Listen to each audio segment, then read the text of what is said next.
Este audiobook foi produzido nos estúdios dos Comunicadores Sem Fronteiras. Atos hoje. A missão e o avanço do Evangelho. Autor, Pastor Márcio Valadão. Uma publicação da Igreja Batista da Lagoinha, edição novembro de 2008. Honra a quem honra. Uma palavra do setor de comunicação da Igreja da Lagoinha. Caro ouvinte, na semana em que chegamos à 60ª edição da série de mensagens, comemoramos também o 60º aniversário do nosso amado pastor Márcio Roberto Vieira Valadão. Não com coincidência, mas por pura obra da providência divina, na mesma semana em que o nosso amado pastor completa 6 décadas de vida, a série Mensagens chega agora à sua 60ª edição. Temos a certeza de que os planos e propósitos do Senhor não são os nossos. Cremos ainda que Deus planejou este feliz arranjo. Nesta edição, falaremos da missão e do avanço do Evangelho. Tarefa essa que o nosso amado pastor tem executado com afinco e amor ao longo de todos esses anos.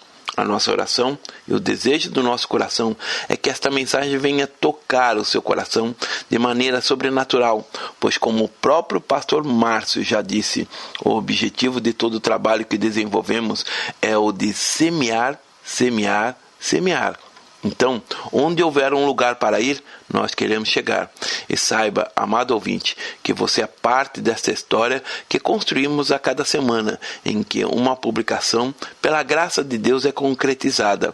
O louvor e a glória, a sabedoria, e as ações de graça, e a honra e o poder, e a força sejam ao nosso Deus, pelos séculos dos séculos. Amém. Apocalipse capítulo 7, verso 12. Palavra do autor. Tudo o que acontece na Lagoinha não é para alimentar nenhum tipo de orgulho, mas exatamente para que ofereçamos ao Senhor Deus a nossa gratidão pela salvação e pelos dons que Ele nos concedeu, gratuitamente. Assim, usamos de todos os veículos e meios de comunicação que dispomos para engrandecê-lo e alcançar pessoas com o amor de Jesus, para a glória de Deus, e a série de mensagens é um deste meio. Boa audição. Pastor Márcio Valadão. Introdução. Um dos grandes privilégios que temos é o de possuir a palavra do Senhor.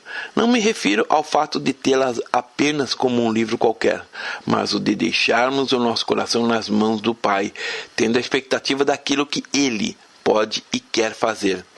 Sabemos que a palavra do Senhor é viva e que não há nenhuma ocasião em que venhamos a nos aproximar dela sem que Ele não nos fale, pois assim está registrado nas Escrituras: nem só de pão viverá o homem, mas de toda a palavra que procede da boca de Deus. Mateus capítulo 4, verso 4. Vamos estudar o livro de Atos, a fim de trazer algumas informações, mas há uma diferença muito grande entre conhecer os fatos e conhecer aquilo que o Senhor realmente deseja nos ensinar por meio da palavra.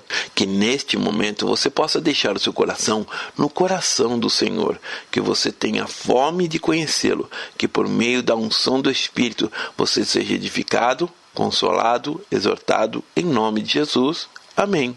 Com vocês, o livro de Atos. O livro de Atos é o 44º livro da Bíblia.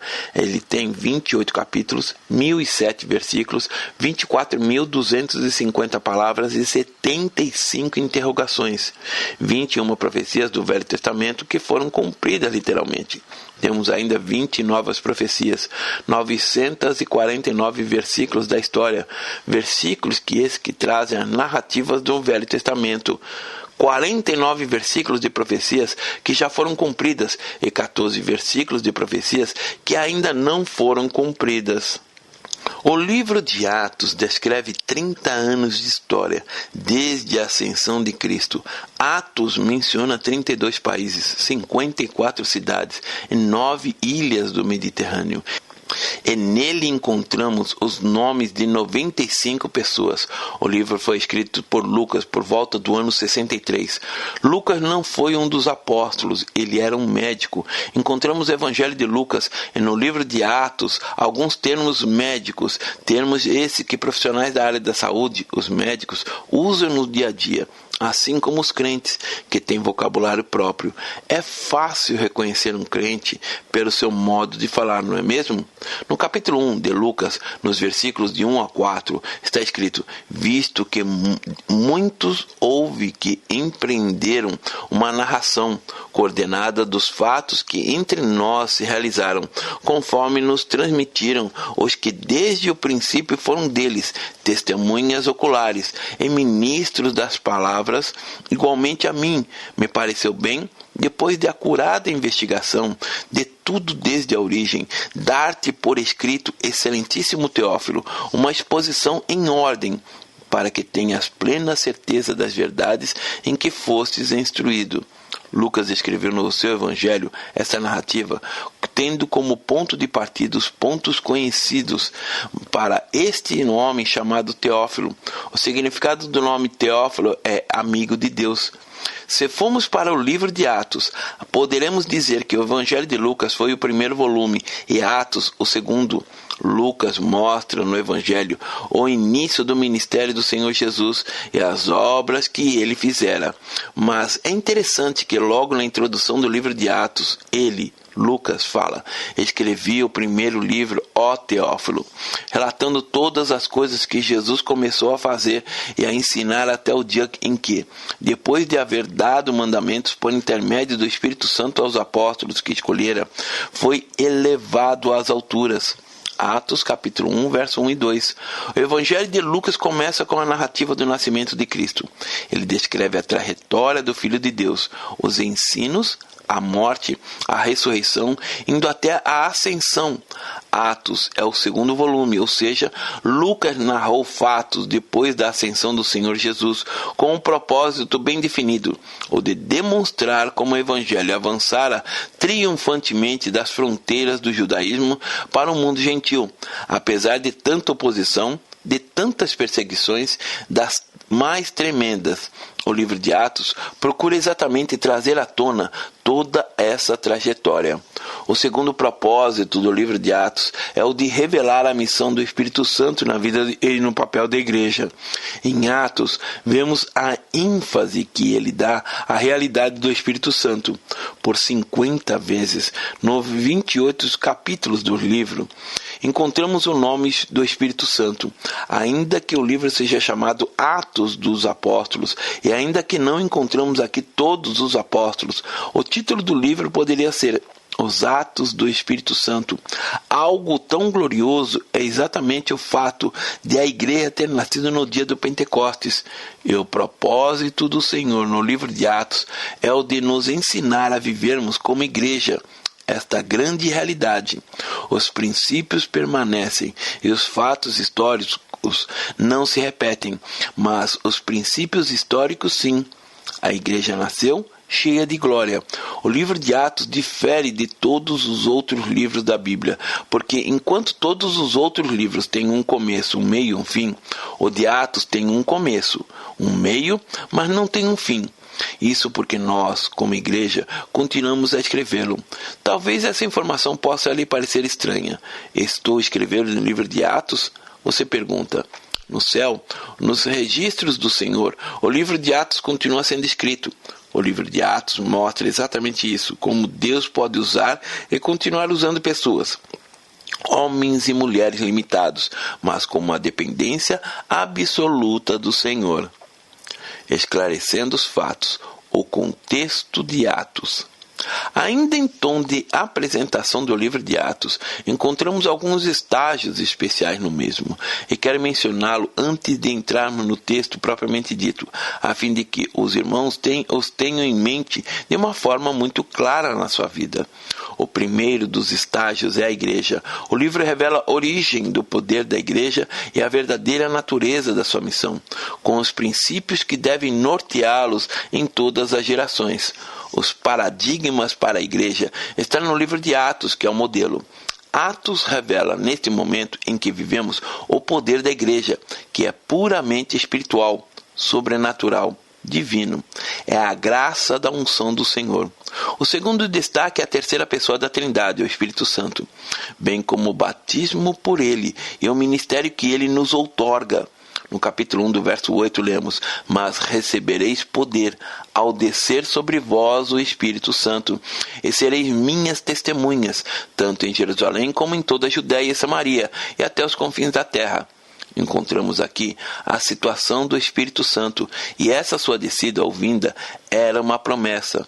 Veja Joel, capítulo 2, verso 28 a 30. No capítulo 2 de Atos, encontramos o cumprimento dessa promessa. Vamos começar a entender que este princípio está em todo o livro de Atos.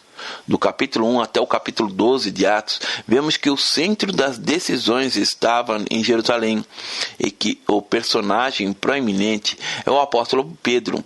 A partir do capítulo 13 até o capítulo 28, o centro ou foco passa a ser uma cidade chamada Antioquia da Síria. O personagem principal é o apóstolo Paulo.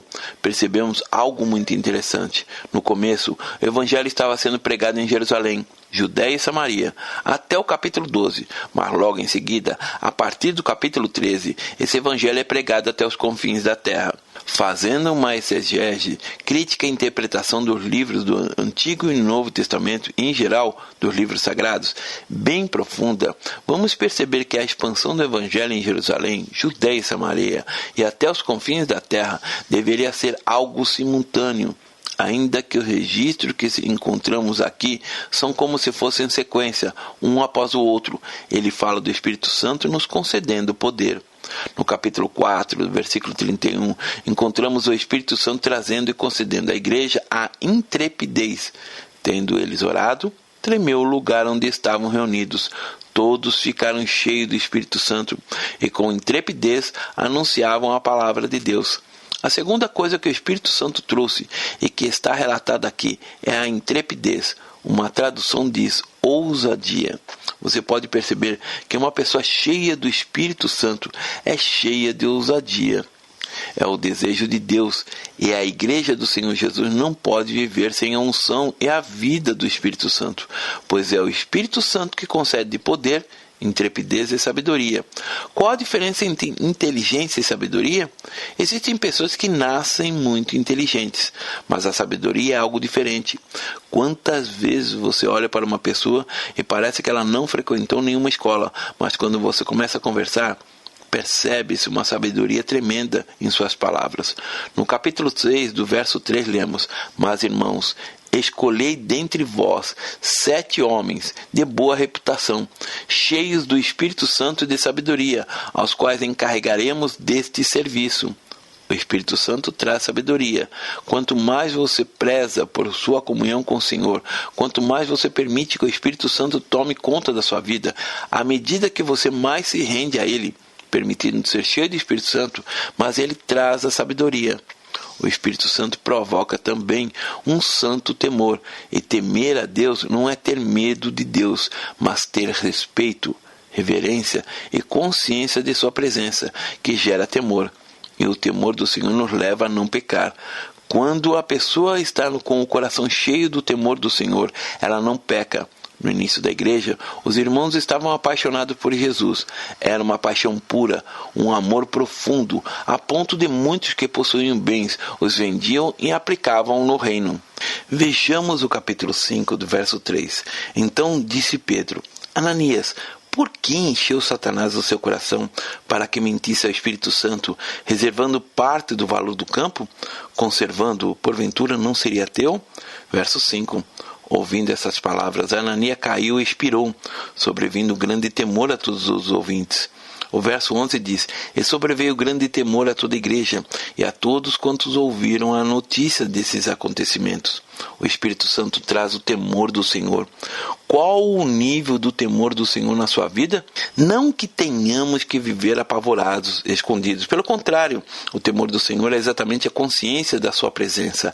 Algo que quebra o nosso coração e nos leva a viver uma vida mais santa. O Espírito Santo traz poder, intrepidez, sabedoria e temor, e também nos dirige. Vejamos o capítulo 16 de Atos, o Espírito Santo dirigindo de uma forma tão direta. Vejamos como ele impulsiona, como dirige e como mostra as coisas. Vejamos Atos 16, versos 6 a 10. e percorrendo a região de Frígio-Gálata, tendo sido impedidos pelo Espírito Santo de pregar a palavra na Ásia, defrontando Mísia, tentando ir a Bitínia, mas o Espírito de Jesus não o permitiu, e tendo contornado Mísia, desceram a Troade. À noite, sobreveio a Paulo uma visão no qual um varão macedônio estava em pé e lhe rogava, dizendo: passa a Macedônia e ajuda-nos. Assim que teve a visão, imediatamente procuramos partir para aquele destino, concluindo que Deus nos havia chamado para lhe anunciar o Evangelho. Você percebe aqui como o Espírito Santo dirige? E algo que foi falado no início é que o livro de Atos não terminou e que nós continuamos a escrevê-lo. O Espírito Santo continua nos concedendo poder, ousadia, temor, sabedoria e dons. Quando algumas pessoas dizem que os dons do Espírito Santo é coisa do passado e que não são realidade para nós nos dias de hoje, caberia a elas rasgar as Escrituras, já que julgam não ser assim? Mas o que encontramos nessas Escrituras é a realidade e a manifestação dos dons espirituais. Encontramos no livro de Atos aquela relação que Paulo representa em 1 Coríntios capítulo 12. Assim lemos em Atos, capítulo 19, verso 6. Impondo-lhes Paulo as mãos, veio sobre eles o Espírito Santo, e tanto falavam em línguas como profetizavam. Eram ao todo uns 12 homens. No início, era impossível alguém estar na igreja sem estar batizado com o Espírito Santo. Aquela pessoa que ainda não foi batizada com o Espírito Santo será sempre frágil, porque faltará para ela o poder, a ousadia, faltará o temor do Senhor, a sabedoria, a direção e também os dons espirituais. É por isso que em determinada ocasião encontramos Paulo dizendo: olha, não pode faltar nenhum dom em sua vida. 1 Coríntios capítulo 1, verso 7. Atos de fato. Num espaço de 30 anos, encontramos o relato das manifestações gloriosas do Senhor. Em Atos, encontramos as mensagens da igreja primitiva. E Lucas relatou os ensinos inspirados de Pedro, de Estevão, de Paulo e de Tiago. Outro destaque no livro de Atos é a oração. Os irmãos passavam noites em oração. E encontramos em Atos os relatos dessas orações. Eles se dedicavam à oração com regularidade e com fervor. Não só para terem comunhão com o Senhor, mas porque sabiam do poder que existia na oração. A oração produz resultados maravilhosos. Os destaques no livro de Atos são os sinais, os prodígios e as maravilhas. Estas manifestações acompanhavam a proclamação do Evangelho no poder do Espírito Santo. Encontramos o entendimento de que a proclamação do Evangelho com poder dava origem à oposição religiosa secular, pois havia perseguições tremendas. Era sempre em uma ordem judaico-gentílica. O Evangelho alcançava primeiro os judeus e depois os gentios. No livro de Atos encontramos ainda menção às mulheres se envolvendo na obra do Senhor, no estabelecimento do reino e da igreja. O último destaque é que nenhuma barreira, seja nacional, cultural, racional, nem oposição, nem perseguições, pode impedir o avanço do Evangelho. É algo muito glorioso. Amado ouvinte, você pode fazer alguns questionamentos ou pode estar desanimado com algumas coisas, mas entenda que você é a igreja, que é uma pedra viva. Por meio do livro de Atos, podemos entender esta verdade. Quero, com a graça do Senhor, que o Espírito Santo deixe dentro de você este gosto de querer sempre mais e ainda o desafio de buscar mais como igreja do Senhor. Nos 11 primeiros versículos do capítulo 1, encontramos uma introdução do livro de Atos. Vejamos os versos 1 a 4. Escrevi o primeiro livro, ó Teófilo, relatando todas as coisas que Jesus começou a fazer e a ensinar até o dia em que, depois de haver dado mandamentos por intermédio do Espírito Santo aos apóstolos que acolhera, foi elevado às alturas. A estes também, depois de ter padecido, se apresentou vivo, com muitas provas incontestáveis, aparecendo-lhes durante 40 dias e falando das coisas concernentes ao reino de Deus. E comendo com eles, determinou-lhes que não se ausentassem de Jerusalém, mas que esperassem a promessa do Pai, a qual, disse ele, de mim ouvistes. Quando Jesus ascendeu aos céus, ele disse que os discípulos haveriam de receber uma promessa do Pai. Em Lucas, capítulo 24, verso 49, ele fala a respeito dessa promessa do Pai. Havia-se passado apenas 40 dias desde a ressurreição do Senhor, e os discípulos viviam como que na sombra por causa da perseguição e daquilo que havia acontecido com o Senhor. Os versos 5 a 11 do capítulo 11 dizem: porque João, na verdade, batizou com água, mas vós sereis batizados com o Espírito Santo, não muito depois desses dias. Então, os que estavam reunidos lhe perguntavam: Senhor, será que este tempo em que restaurares o reino de Israel? Respondeu-lhe: não vos compete conhecer tempos ou épocas que o Pai revelou pela sua exclusiva autoridade, mas recebereis poder ao descer sobre vós o Espírito Santo, e sereis minhas testemunhas, tanto em Jerusalém, como na Judéia e Samaria, e até os confins da terra. Dita essas palavras, foi Jesus elevado às alturas, à vista deles, e uma nuvem o encobriu dos seus olhos. Estando eles com os olhos fitos no céu, enquanto Jesus subia, eis que 2 varões vestidos de branco se puseram ao lado deles. E lhe disseram: varões galileus, por que estáis olhando para as alturas? Este Jesus que dentre vós foi assunto aos céus, virá do modo como viste subir. Hoje existe algo que o nosso coração aguarda, que é exatamente a vinda do Senhor. Quando não temos a compreensão da vinda do Senhor, vivemos de maneira vagarosa. Mas quando o nosso coração entende que Jesus vai voltar, há um impulso, algo que moveu a igreja primitiva. Foi exatamente a consciência de que Jesus voltará. Ele vai voltar. Temos que ter esta certeza. Ele vai voltar. No capítulo 1, do versículo 12 até o versículo 26, vemos como eles se preparavam para receber a promessa do Pai, que era a vinda do Espírito Santo.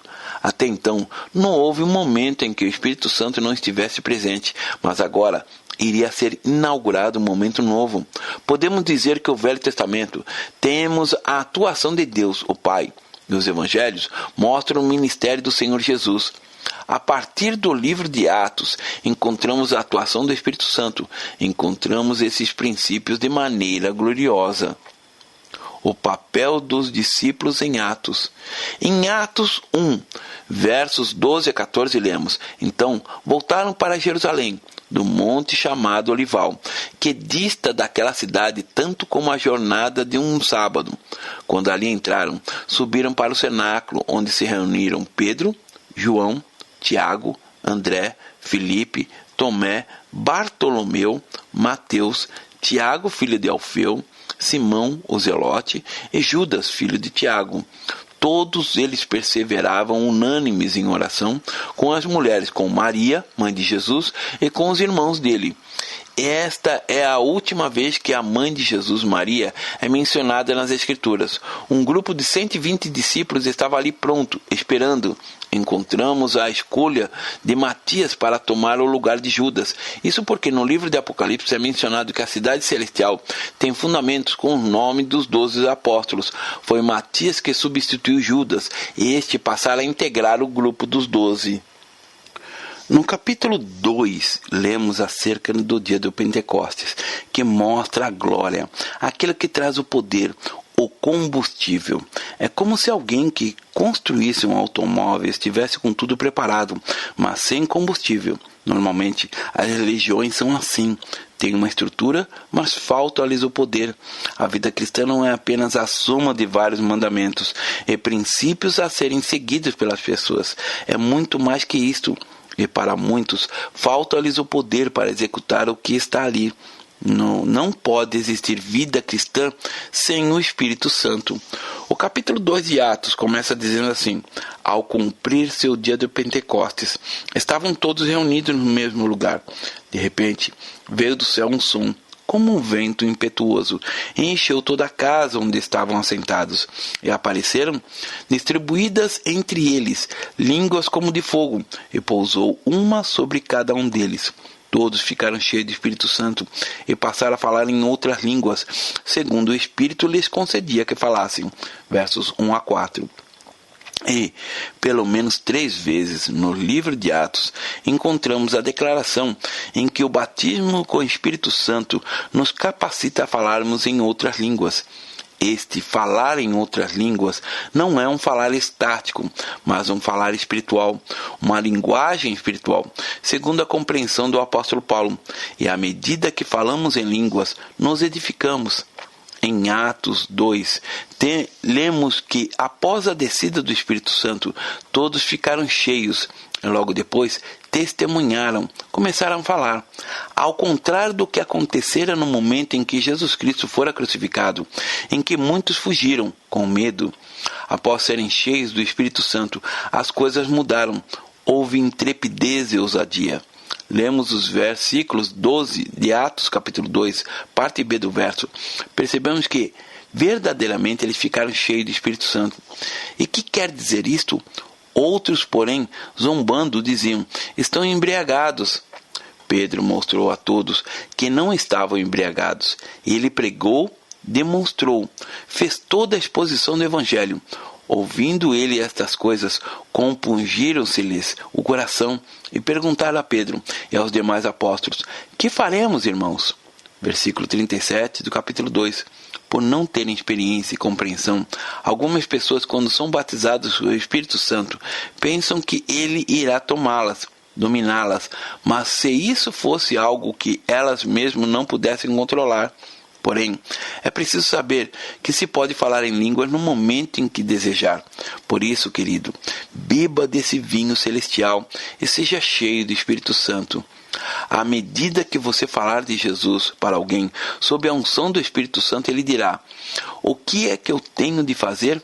O versículo 38, parte B do capítulo 2 dá a dica. Respondeu-lhes Pedro, arrependei-vos. A primeira coisa é arrepender-se. Arrependimento não é sentir tristeza, ainda que isso esteja incluso. Arrependimento, acima de tudo, é mudança. É como se alguém que está andando em uma direção se arrependesse e desse uma meia volta, abandonando aquele caminho e tomando uma nova direção. Arrependimento provoca mudança de vida, traz lágrimas, é uma decisão, uma escolha. Assim lemos, arrependei-vos, a cada um de vós seja batizado em nome de Jesus Cristo, para a remissão dos pecados, e recebereis o dom do Espírito Santo. Atos, capítulo 2, verso 38. O batismo não é uma opção em que a pessoa possa falar, tanto faz eu ser batizado ou não. Amado, você precisa ser batizado. Aquele que recebe a Jesus como Senhor e Salvador e se arrepende precisa ser batizado. A promessa é clara nos versos 39 a 41. Pois para vós outros é promessa, para vossos filhos e para todos os que ainda estão longe, isto é, para quantos o Senhor nosso Deus chamar. Com muitas outras palavras deu testemunho exortando-os, dizendo, salvai-vos dessa geração perversa. Então, os que lhe aceitaram a palavra foram batizados, havendo um acréscimo naquele dia de quase 3.000 pessoas. Imagine o que aconteceu. A mesma cidade, Jerusalém, onde fora coberta pela escuridão quando o Senhor fora crucificado, agora com 3.000 conversões e a igreja sendo implantada. Vejamos agora os versículos 42 a 47, como eles começaram. E perseveravam na doutrina dos apóstolos e na comunhão, no partir do pão e nas orações. Em cada um havia temor, e muitos prodígios e sinais eram feitos por intermédio dos apóstolos. Todos os que creram estavam juntos e tinham tudo em comum. Vendiam suas propriedades e bens, distribuindo o produto entre todos, à medida que alguém tinha necessidade. Diariamente perseveravam unânimes no templo, partiram o pão da casa em casa e tomando suas refeições com alegria e singeleza de coração, louvando a Deus e contando com a simpatia de todo o povo. Enquanto isso, acrescentava-lhes o Senhor, dia a dia, os que iam sendo salvos. A igreja é maravilhosa. Uma coisa que o Senhor deseja é que você vibre com a vida da igreja. Você já observou, por exemplo, um torcedor fanático? Ele só fala no time, não é verdade? Ele o defende a unhas e dentes. É a paixão dele. A paixão pela igreja do Senhor também precisa ser intensa, mas sem fanatismo. Então, se o seu coração e os seus olhos estejam abertos para amar intensamente a igreja de Deus, diz ainda o texto, e perseveravam na doutrina dos apóstolos, ou seja, na orientação deles. Se o Senhor os trouxe para a igreja da Lagoinha, fica aqui, ou onde o Senhor o colocar. Não permita também que vão à sua casa pessoas desautorizadas pela liderança da igreja. Onde Deus o plantar, ali você florescerá. E perseveravam na doutrina dos apóstolos, e na comunhão, no partir do pão e nas orações. Em cada alma havia temor, e muitos prodígios, e sinais eram feitos por intermédio dos apóstolos. Atos capítulo 2, verso 42 a 43. Sinais, curas e maravilhosas existiam e têm por existir. Por isso, no capítulo 3 encontramos a cura de um coxo quando Pedro e João subiam ao templo. Aquele homem estava pedindo uma esmola e os dois lhe disseram: olha, nós não temos nem prata nem ouro, mas o que temos nós te damos. Em nome de Jesus o Nazareno, levante e anda. E o homem levantou e andou. Verso 6. Hoje há muitos que dizem: nós não podemos falar que não temos prata e ouro. Nós não podemos falar que não temos prata e ouro. Mas também não podemos falar: em nome de Jesus o Nazareno, levante e anda. Acerca da igreja. A cura daquele homem chamou a atenção. As perseguições começaram a seguir. Os judeus se levantaram e Pedro e João foram presos. Porém, a igreja não se acovardou, pois sabia qual era o papel como corpo. Então ela se levantou e orou. Tendo eles orado, tremeu o lugar onde estavam reunidos. Todos ficaram cheios do Espírito Santo e, com intrepidez, anunciavam a palavra de Deus. Atos capítulo 4, verso 31. Eles foram libertos, não há o que explicar. Amado ouvinte, essa é também a missão da igreja: orar e interceder uns pelos outros. Se há poder na súplica de um justo, imagine na de uma multidão de justos. Novamente, no capítulo 4, a partir do verso 32, vemos como eles viviam. Não se engane pensando que há igreja sem defeitos, com pessoas perfeitas. Não há. A igreja é o lugar de pessoas imperfeitas, mas o Deus que reina ali, somente Ele, é perfeito. Por isso, não olhe para os lados, para as pessoas que estão ao redor, mas para o alto, para o soberano, para o Deus Altíssimo, e com certeza você não vai se decepcionar. Havia na igreja, logo no início, um casal que queria sobressair nas reuniões, Ananias e Safira. Eles estavam à procura dos aplausos, queriam estar na plataforma, no centro das atenções, e na busca por a realização do desejo. E por causa disso, agiram de maneira totalmente errada. Entretanto, certo homem, chamado Ananias, com sua mulher Safira, vendeu uma propriedade, mas, em acordo com a sua mulher, reteve parte do preço, e levando o restante, depositou aos pés dos apóstolos. Então, disse Pedro: Ananias, por que encheu Satanás o seu coração, para que mentistes ao Espírito Santo, reservando parte do valor do campo? Conservando-o porventura, não seria teu? E vendido, não estarias em teu poder? Como, pois, assentaste no teu coração esse desígnio? Não mentiste aos homens, mas a Deus. Ouvindo estas palavras, Ananias caiu e expirou, sobrevindo grande temor a todos os ouvintes. Levantando-se os moços, cobriram o corpo e, levando-o, o sepultaram. Quase 3 horas depois, entrou a mulher de Ananias, não sabendo o que ocorrera. Então Pedro, dirigindo-se a ela, perguntou: Dize-me, vendeste, portanto, aquela propriedade? Ela respondeu: sim. Portanto, tomou-lhe Pedro: por que entrastes em acordo para tentar o Espírito de Deus? Eis aí à porta os pés dos que sepultaram teu marido, e eles também te levarão. No mesmo instante caiu aos pés de Pedro e expirou. Entrando os moços, acharam-na morta e levaram sepultando-na junto com o marido. E sobreveio grande temor a toda a igreja e todos quanto ouviram a notícia desses acontecimentos. Atos capítulo 5, verso 1 a 11. Ananias e Safira venderam a propriedade que tinham e entregaram somente uma parte do dinheiro para os apóstolos, porém aparentavam dar todo o lucro. A motivação do coração desse casal era outra, queria ser reconhecidos como pessoas generosas. Eles mentiram ao Espírito Santo e a toda a igreja. Entraram por um caminho errado, o caminho que os levou à morte.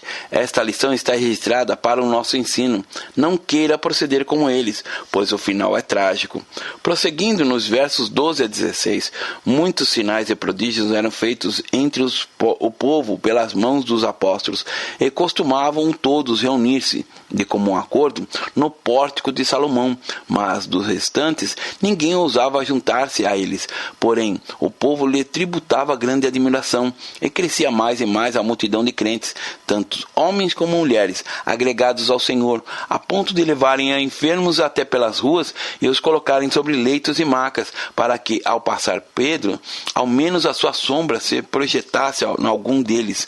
Afluía também muita gente das cidades vizinhas a Jerusalém, levando doentes e atormentados de espíritos imundos, e todos eram curados. Em razão disso, os judeus novamente prenderam os apóstolos, pois queriam acabar com tudo. Mas havia perseverança. Ora, naqueles dias, multiplicando-se o número de discípulos, houve murmuração dos helenitas contra os hebreus, porque as viúvas deles estavam sendo esquecidas na distribuição diária. Então os 12 convocaram a comunidade dos discípulos e disseram: não é razoável que nós abandonemos a palavra de Deus para servir às mesas, mas, irmãos, escolhei dentre vós 7 homens de boa reputação, cheios do espírito de sabedoria, aos quais encarregaremos desse serviço, e quanto a nós, nos consagraremos à oração e ao ministério da palavra. Capítulo 6, verso 1 a 4. Creio que a maioria dos pastores tem um sonho de se dedicar ao ministério da palavra e à oração, mas para que isso aconteça, precisamos da ajuda de vocês, ovelhas. Vocês precisam se dispor, se envolver com uma obra do Senhor, para que todos possam cumprir aquele que Deus ordenou a cada um. Nos versos 6 a 8 do capítulo 6 de Atos, temos a história de um diácono. Seu nome era Estevão. Estevão, cheio de graça e poder, fazia prodígios e grandes sinais entre o povo. Levantando-se, porém, alguns dos que eram da sinagoga chamada dos libertos, dos sirineus, dos alexandrinos e dos da Sicília e Ásia, e discutiam com Estevão. Em razão do testemunho que dava, ele foi levado ao Sinédrio. O capítulo 7 fala sobre a defesa de Estevão. Ele foi apedrejado, e quem tomava conta das roupas dos que apedrejavam Estevão era Saulo. Este não apenas cuidava dos pertences dos que apedrejavam, como também consentia com toda aquela barbárie. E Saulo consentia na sua morte. Capítulo 8, verso 1a. A igreja experimentava a perseguição. Começava então a narrativa de um homem que mudaria a história. Saulo. A dispersão da igreja e o evangelho até os confins da terra. A igreja estava em Jerusalém. Veio a perseguição que os levou para a Judéia, para Samaria e até os confins da terra. No capítulo 9, temos os fatos narrados da grande mudança. Saulo, o homem cheio de ódio, que assistia a tudo e consentia com a cruel morte de Estevão, encontrava-se com o Senhor. Sua vida é transformada pela verdade e ele passa a se chamar Paulo. No capítulo 10, registra-se a chegada do evangelho aos gentios, quando todo o preconceito é finalmente quebrado. Pedro vai à casa de um centurião romano, destacado em Cesareia, chamado Cornélio. Este foi o primeiro gentio convertido a Cristo, ele e toda a sua família. A partir do capítulo 13, encontramos Paulo realizando viagens, pregando o evangelho de maneira gloriosa. Surge então uma promessa doutrinária. Os judeus queriam que os cristãos continuassem com os princípios do judaísmo. Eles diziam: olhe, você pode ser cristão, mas você tem que ser circuncidar. Se isso acontecesse, o cristianismo seria como se fosse apenas uma seita do judaísmo. Mas a fé cristã não é para ser uma seita do judaísmo. O cristianismo é a realidade da vida do Senhor. Isto é claro no capítulo 15. O capítulo 16 de Atos relata Paulo indo para Filipos. Paulo e Silas são presos, até que houve a maravilhosa libertação. A partir do capítulo 17 e 18, Paulo e seus companheiros vão para a segunda viagem. A terceira viagem é relatada no capítulo 20, e por onde eles passavam deixavam um testemunho de fé. O Senhor queria levar Paulo a Roma, e lá em Jerusalém ele apela para ser julgado por César e acaba sendo conduzido até Roma. Quando chegamos no capítulo 28 de Atos, vemos que Paulo é preso justamente em Roma. E a cada dia um novo soldado é colocado ao seu lado. Paulo prega para ele. Tanto assim que em uma das suas cartas Paulo diz: todos os santos o saúdam, especialmente da casa de César. Filipenses capítulo 4, verso 22. Aqueles soldados a cada dia iam se convertendo. Atos hoje. Meus irmãos, o livro de Atos não terminou. E ao lê-lo, o que se vê não é um livro de aventuras, mas o relato das maravilhas do Senhor. E mais maravilhoso ainda é saber que você é a continuidade desse relato do grande mover de Deus na história da igreja na terra.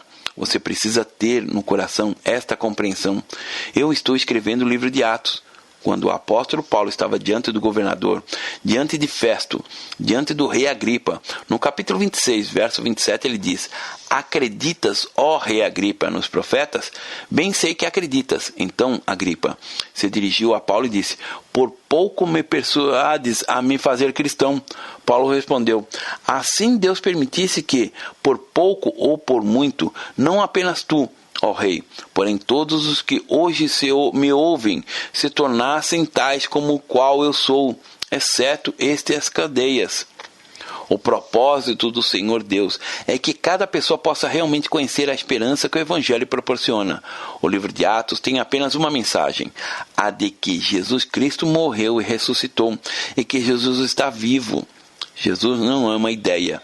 O livro de Atos tem apenas uma mensagem: a de que Jesus Cristo morreu e ressuscitou, e que Jesus está vivo. Jesus não é uma ideia, um sentimento, mas uma pessoa viva. E em todo o livro de Atos temos testemunho de que Ele está vivo. E quando nós o adoramos, fazemos esta proclamação: o Espírito Santo hoje não é menos poderoso do que há 2000 anos atrás. O amor do Senhor não mudou. O que vemos no livro de Atos precisa permanecer no coração. Precisamos ser protagonistas, tendo a certeza de que Deus tem um propósito para cada um de nós. Precisamos ser cheios do Espírito Santo e vivermos totalmente comprometidos com Ele, com a Sua palavra. O livro de Atos é esta declaração: Jesus está vivo. O resto é adorno apenas, a missão continua. É Atos hoje. O avanço do Evangelho depende de todos nós. Cumpra seu papel, porque amanhã pode ser tarde demais. No amor de Cristo, Pastor Márcio Valadão.